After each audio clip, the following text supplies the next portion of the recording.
Comment faire pour passer d'une émotion à charge négative à une émotion à charge positive? Dans cette vidéo, je vais t'enseigner une technique très efficace pour transmuter tes émotions. Nous pouvons être submergés par des émotions à charge négative pour différentes raisons.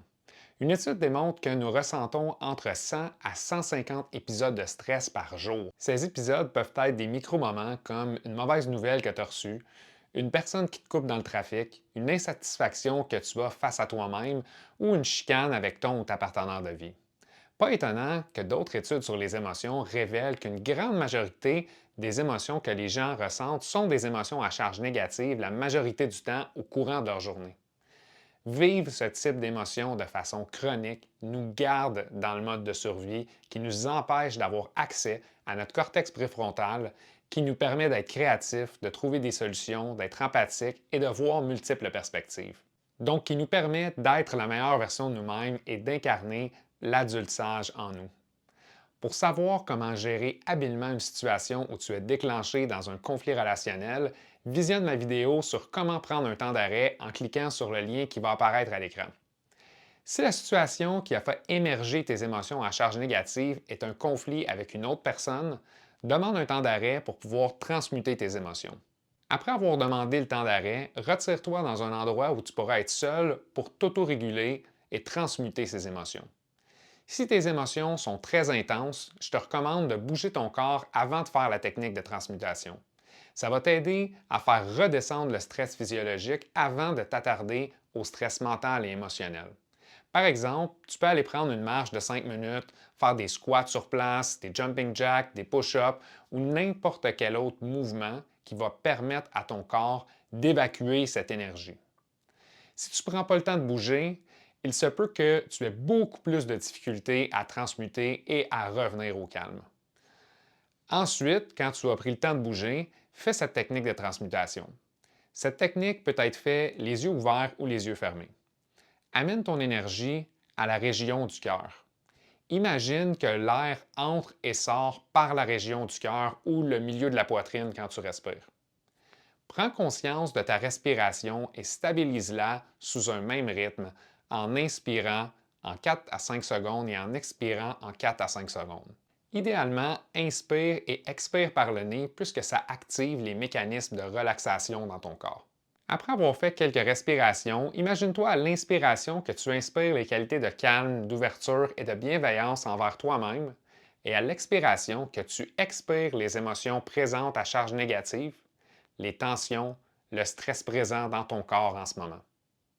Imagine que ces qualités te sont envoyées par le soleil et que tes émotions à charge négative et tes inconforts sont absorbés par la Terre et sont transmutés en énergie positive.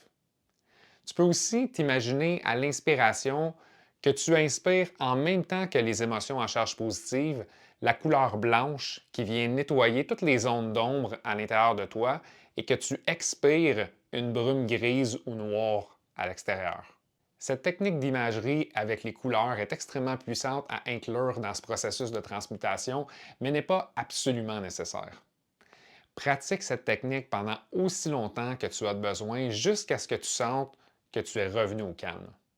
Parfois, ça va te prendre une minute, parfois, ça peut te prendre 5, 6, 10 minutes si l'émotion est très intense à l'intérieur.